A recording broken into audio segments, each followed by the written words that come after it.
Hello sir, नमस्ते। नमस्कार साहब, स्वागत कैसे है हैं सर? आपका इंदौर मध्य प्रदेश में। बिल्कुल सर, थैंक यू सर।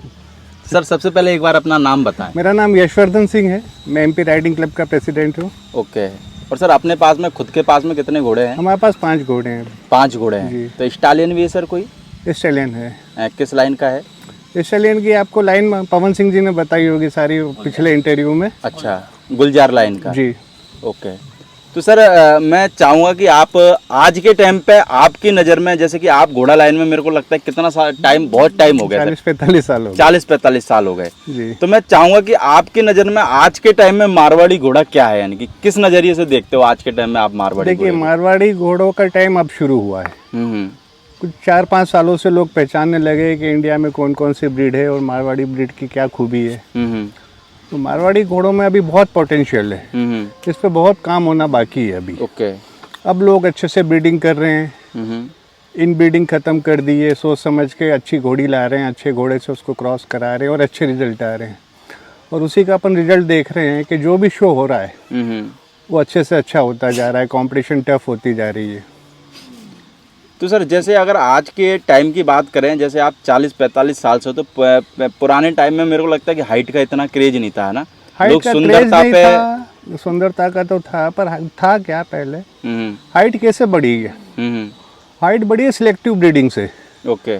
ऊंचे घोड़े को ऊंची घोड़ी से लोगों ने ब्रीडिंग कराना शुरू किया, उनसे फिर ऊंचे बच्चे हुए, फिर उनका और ऊंचे घोड़ों से क्रॉस करवाया, ऊंची घोड़ियों का और ऊंचे बच्चे हुए। इस ढंग से करीब 3 से 4 इंच हाइट बढ़ा ली है मारवाड़ी की लोगों ने। तो सर आपको क्या लगता है कि प्योर मारवाड़ी घोड़े बोल सकते हैं जो आज के टाइम में है? हाइट तो प्योर ही है वो है? घोड़े तो प्योर ही हैं। जैसे बहुत सारे लोग बोलते हैं कि भैया थेरोमिक्स है इसमें, तो नहीं नहीं नहीं, क्योंकि जैसे कि किताबों में और बहुत सारी जगह पे ये लिखा हुआ है कि 62-63 के घोड़े मारवाड़ी हैं। हाँ। है ना? उस समय वही थे, उस टाइम पुराने टाइम में हाँ। घोड़ों की एवरेज हाइट कम थी। ओके। और 62-63 घोड़ा जो होता है वो अच्छी हाइट होती थी उस समय के हिसाब से। राइडिंग में भी, लड़ाइयों में जो काम आते थे, तो इसी राइडिंग, इसी क्लब जो हाइट के घोड़े हैं वो ठीक होते हैं। घोड़ा ज्यादा ऊंचा हो जाता है तो उसकी फुर्ती कम होती चली जाती है, उसकी दक्षता कम ज्यादा होती ऊंचा जाती हो है। जाता है। ज्यादा ऊंचा मारवाड़ी घोड़ा। थॉरोब्रीड को छोड़ दें अपन, जो चपलता जिसको कहते हैं ना, ऊंचे घोड़े में चपलता कम मिलेगी आपको। ओके। तो सर जैसे आज के टाइम में घोड़ा घोड़ियों के पैरों में भी बहुत ज्यादा प्रॉब्लम आती चली जा रही है, तो वो किस वजह से आ रही है? वो आपको इसलिए क्या? आ रही है कि अवेयरनेस नहीं है लोगों को, हॉर्स कीपिंग अभी सही ढंग से नहीं आई है। घोड़ा तो महंगे खरीद लेते हैं, पर रखने का अभी उनको तरीका नहीं आया है। जैसे हमने जो राइडिंग सीखी है वो यहाँ पे APTC armed police training college में सीखी है। ओके। तो वहाँ पे 2 टाइम घोड़े के पाँव दिन में साफ होते हैं। अच्छा, जो कंकड़ वगैरह कुछ कंकड़ फंस जाए वंकड़ अगर लग जाए तो सुबह शाम दोनों टाइम घोड़ों के चारों पैर चेक होते हैं, उन पे चूना लगाया जाता है, बिल्कुल सूखा रखा जाता है। तो देशी जो घोड़े रखते हैं अपन तो उस पर इतना ध्यान नहीं दे पाते हैं। घोड़ा एक जगह लंबे समय तक खड़ा रहता है, ओके। पाँव साफ नहीं होते हैं, हफ्ते में 1 बार हो गए, 2 बार हो गए, नहीं हुए, चला नहीं, इससे इन्फेक्शन फैलने के चांसेस ज़्यादा रहते हैं और ये प्रॉब्लम ज़्यादा प्रॉब्लम आ रही है। तो सारे घोड़े रखने वालों को यही है कि घोड़े के, अगर कहावत है हमारे पुलिस में तो कि नो फूट नो हॉर्स, अगर घोड़े के पाँव नहीं है तो घोड़ा नहीं है। यानी कि डेली एक बार चेक कर ले तो कम से कम 2 बार नहीं तो 1 बार तो करें, आप कर ही ले, साफ करें। तो सर मैं एक चीज़ ये जानना चाहूँगा, जैसे आज के टाइम में जो नए लोग होते हैं उनको सबसे मेन जो दिक्कत आती है ना, वो ये आती है कि डाइट की क्या दें और क्या ना दें। तो एक बार आप मेरे को ये बताओ, जैसे जनवरी से स्टार्टिंग करके अपन दिसंबर तक की बात करें तो डाइट में कैसे क्या? देखिए, आप डाइट को ऐसे डिफाइन नहीं कर सकते क्योंकि इंडिया में कई अलग अलग वेदर हैं। हमारे यहाँ MP में हम लोग जो सूखी डाइट देते हैं वो तो या तो सूखी घास देते हैं या गेहूं का भूसा देते हैं। गेहूं का भूसा, हाँ। कई जगह मूंगफली का दिया जाता है, कई जगह सोयाबीन का भी दिया जाता है। तो ये है कि आपका घोड़ा किस डाइट पे सेट है और आपको क्या रिजल्ट देता है। डाइट आप हर घोड़े के लिए एक सी फिक्स नहीं कर सकते। किसी घोड़े को सोयाबीन डाइजेस्ट हो जाती है, किसी को बिल्कुल नहीं होती है, गैस हो जाती है। ओके। किसी घोड़े को चने से बहुत अच्छे रिजल्ट आते हैं, किसी को ज़्यादा चना दे तो उसकी पेट की प्रॉब्लम हो जाती है। तो ये तो हर घोड़े मालिक को अपने अपने घोड़े के हिसाब से सेट करना पड़ेगी। तो सर आज के टाइम में जैसे जैसे ये घोड़ा लाइन, मेरे को लगता है लॉकडाउन के बाद में जिस लेवल से ऊपर गई है स्पीड से, बहुत शौक बढ़ गया है ना, युवा भी आ रहा है, तो उस तरीके से देखा जाए तो मार्केट में फ्रॉड भी बहुत हो गया है। फ्रॉड की बात करना इसलिए जरूरी है कि जो युवा आ रहा है वो उसके लिए सबसे मेन टॉपिक यही रहता है। अगर एक मेरा मानना है कि लुटने के बाद समझ में आई तो फिर क्या समझ में आई? समझ में तो शुरुआत में आपको क्या लगता है कि बंदे को क्या सावधानी पहली बात रखनी तो चाहिए? ये है कि अगर आपने घोड़ा लेने का डिसाइड किया है तो एक्साइट ना हो। लोगों की बातों में आके बहुत उत्तेजना से आप घोड़ा ना खरीदें। घोड़ा लाइन में आप पता कर लेंगे कौन लोग ठीक है, कौन गड़बड़ है, किनका व्यवसाय है, किनका शौक है। और जिस आदमी का शौक है उससे आप राय लें और उसकी राय के हिसाब से आप घोड़ा खरीदें, क्योंकि वो आपको मेरे को लगता है कि गलत राय नहीं देगा। वो गलत राय नहीं देगा। जो सिर्फ शौक रखता है, जो इस लाइन को प्रमोट कर रहा है, जो चाह रहा है कि मेरे आसपास या मेरे चाहने वालों के पास अच्छे घोड़े हों, उसकी आप राय लें। तो सर जैसे आपने रिंग में भी जजिंग की हुई है ना, तो सर रिंग में आजकल जैसा लोग बोलते हैं कि भाई रिंग में सही डिसीजन नहीं होते, क्या है, तो उसके बारे में क्या कहना चाहोगे सर? कि घोड़े अच्छी क्वालिटी के ज्यादा आने से कंपटीशन बढ़ गया, उस वजह से प्रॉब्लम आ रही है या क्या? नहीं, नेक टू नेक कंपटीशन होने के बाद यही है, 2 घोड़े बिल्कुल या 3 घोड़े बिल्कुल एक से हैं, उसमें से फर्स्ट सेकंड थर्ड तो होना ही है। ओके। जिसका सेकंड जाएगा वो नाराज होगा, जिसका थर्ड जाएगा वो नाराज होगा।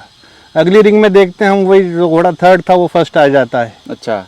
तो ये तो उस दिन घोड़े के प्रेजेंटेशन पे भी डिपेंड करता है कि पर्टिकुलर शो वाले दिन उसने कैसा प्रेजेंट किया और जजों पे क्या प्रभाव डाला। इसके कोई निश्चित मापदंड तो होते नहीं है कि इस चीज के इतने नंबर तो इतने नंबर दे ही दें। अच्छा, ऐसा कोई मापदंड नहीं अपने होता? अपने विवेक से देता है आदमी। तो कोई जज उसको 8 नंबर दे रहा है, कोई उसको 9 नंबर दे रहा है, किसी को उसकी नेक में कुछ कमजोरी नजर आ रही है, किसी को नहीं आ रही है। तो ये सब चीज़ें तो होगी, ये विवाद तो हमेशा बना रहेगा। तो सर वैसे एक्चुअली में मेन चीज़ें क्या फोकस करी जाती है रिंग में? जज क्या देखते हैं मेन फोकस? जैसे आप जब मेन कोई चीज़ नहीं है, ओवरऑल सारी चीज़ें देखी जाती है घोड़े की। आपका घोड़ा सारी चीज़ों में अच्छा है और एक उसका वीक पॉइंट है तो वो पीछे हो जाएगा, माइनस हो जाएगा। ओवरऑल देखा जाता है घोड़े को, पूरा घोड़े को हर चीज़ देखी जाती है उसकी। तो सर जैसे ब्रीड से लेके उसका स्ट्रक्चर से लेके बोन स्ट्रक्चर से लेके मसल्स मास से लेके उसका शेप से लेके नेक, कान, आँख, गला, हर चीज़ देखता है जज बड़ी बारीकी से, तब जाके वो डिसीजन पे आता है। तो सर जैसे कि भी बहुत टाइम से मेले नहीं लग रहे हैं, तो मेले नहीं लगने से लोगों को नुकसान है या क्या है? या फिर मेरे को लगता है कि मेले नहीं लगने से जितना माल लोगों ने अभी लॉकडाउन में बेच लिया, इतना शायद मेले से नहीं बेच पाते। मेले में नहीं बेच पा रहे थे, उतना घरों से बिक गया लोगों का। जैसे मैं अभी परसों बनासकांठा में था तो वो बंदा कह रहा था यार मैं तो चाहता हूँ कि लॉकडाउन हमेशा लगा रहे। एक्चुअल क्या होता है, बेचने वाले को बगैर मेले के घोड़ा बेचने में फायदा होता है कि जब लेने वाला उसका घर पे आता है तो वो मेले से दुगनी प्राइस मांगता है और करीब करीब सौदा हो भी जाता है, क्योंकि आदमी मन बना के आया है, सुन के आया है कि उसके यहाँ अच्छा बछेरा और मेरे को लेना है। मेले में आदमी विचलित हो जाता है, ये लूँ वो लूँ, फिर लेते लेते छोड़ देता है, छोड़ते छोड़ते ले लेता है। तो जब से घरों से सौदे होने लगे तब से घोड़े वालों को ये आराम हो गया कि खूब अच्छे पैसे मिल रहे हैं और घर बैठे जानवर बिक रहा है। तो सर जैसे बहुत सारे लोग है ना ऑनलाइन भी घोड़ा लेते हैं ना, जैसे हमारा यूट्यूब वीडियो देखा उससे भी लेते हैं, तो आपको क्या लगता है कि घोड़ा फोटो पे या वीडियो पे लेने वाली चीज है या नहीं है? घोड़ा तो प्रत्यक्ष देख के लेने वाली चीज ही है। एक रफ आइडिया जरूर हो जाता है कि हम जिस जानवर को लेने जा रहे हैं वो किस तरह का दिखता है, क्या है उसका कलर, क्या है उसका अपीयरेंस क्या है, पर जब तक घोड़े को आप प्रत्यक्ष नहीं देख लेंगे तब तक नहीं समझ में आएगा। तो सर आपके इंदौर में बात करें या आपके मध्य प्रदेश में बात करें तो नुकरों का ज्यादा क्रेज क्यों है? यानी कि शादी बारात वाले घोड़ों का ज्यादा क्रेज है, मारवाड़ी का क्रेज तो नहीं है, वो तो व्यवसाय है। अच्छा। जितनी शादियां होंगी उतने घोड़े भी लगेंगे। अच्छा। जितनी जनसंख्या होगी उस हिसाब से घोड़े होंगे। तो वो तो विशुद्ध व्यवसाय है। ओके। तो मारवाड़ी सर कितने होंगे आपके, अगर इंदौर के पूरे जिले की बात करें तो? मारवाड़ी अभी कोई बहुत ज़्यादा तो नहीं है, 100 मारवाड़ी घोड़े अच्छे होंगे इंदौर में, अपने एमपी में पूरे गिन ले तो। पूरे एमपी में? क्योंकि मेरे को लगता है कि एमपी में कोई अच्छा स्टैलियन मारवाड़ी में जिसका नाम निकल के आए, ऐसा है कोई? कुछ घोड़े अभी आ गए हैं, जैसे हमारे एक मिर्जा साहब हैं बड़वानी में। ओके। वो 2-3 घोड़े अच्छे लेके आए हैं बाहर से। अच्छा। एक इंदौर में हमारे पास आया मस्ताना घोड़ा है, वो पटेल साहब के पास है, विनोद पटेल साहब के पास अबलक मस्ताना, वो बड़ा अच्छा घोड़ा है। तो सर जैसे मध्य प्रदेश में बात करें मेलों की तो एक भी मेला नहीं लगता। तो कभी क्या आपने कोई पहल की कि मेला लगवाने के लिए, जिससे लोगों को नहीं, थोड़ा? हम राइडिंग से जुड़े हुए हैं, तो राइडर तो बहुत अच्छे हैं इंदौर के। ओके। ऑल इंडिया लेवल पे हमेशा हर कंपटीशन में 1-2 मेडल लेके आते हैं राइडिंग में। आप भी करते सर अभी भी राइडिंग? अब राइडिंग अब नहीं करता, अब छूट गई मेरे से। अच्छा, छूट गई? हाँ वो समय हो गया। ओके, शौकिया कर लेते हैं पर कॉम्पिटिटिव राइडिंग अब छूट गई, बरसों हो गए। बरसों हो अब गए। नए बच्चे कर रहे हैं। तो बाकी सर पुष्कर मेला लगेगा तो उसमें मेरे को लगता है कि सारे घोड़े वाले मिल सकते हैं दोबारा से। हाँ एक ये वैसे बात है कि संभावना सारे है कि पुष्कर मेला, जो भी लोग देख रहे हैं उनको भी मैं बता देता हूँ कि पुष्कर मेला लग सकता है, संभावना है पर कंफर्म नहीं है। हाँ अभी भी उस पर दुविधा है, हाँ, पर शायद लग जाएगा।